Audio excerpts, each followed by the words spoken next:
पुण्यात 2 पूर आले, 2दा धरण फुटलं, 2 वेळा पाणी चढलं. पहिल्या पुराच्या लोंढ्यांनी पुण्याच्या नदीकाठचा आणि आसपासचा भाग गेला.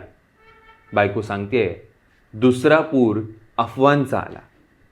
सकाळी 10च्या सुमारास अफवा सुरू झाल्या. 10 वाजण्याच्या सुमारास एक सायकलवाला घाईनं आमच्या चाळीच्या आवारात शिरला. भिंतीला सायकल लावून ठेवत त्याने विचारलं, इथे सायकल ठेवू का?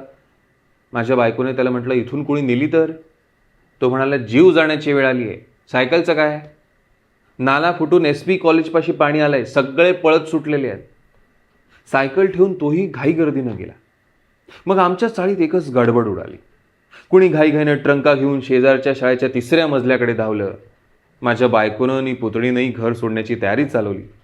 मात्र घराच्या पायरीपर्यंत पाणी येईपर्यंत घर सोडायचं नाही असं तिने ठरवलं. निघण्याची तयारी म्हणजे आमच्या धाकट्या छोकरीसाठी दूध घेतलं बाटलीत. तिची हंतरायची 4 दुपटीनी लंगोट घेतली. बाकी कोणासाठी काही लागेल हे मनातही आलं नाही. मग कॉटखालच्या 2 ट्रंका पाणी आल्यावर भिजतील म्हणून उचलून अंगावर म्हणजे कॉटवर ठेवल्या. मग चौघी, 2 मुली आणि त्या दोघी रस्त्याकडे. पाणी येतंय का यावर नजर लावून बसलेले होते. हे सगळं सांगताना बायको हसत होती आणि कॉटवर ट्रंक ठेवून जाण्याच्या आठवणीनं ती अजून हसत होती.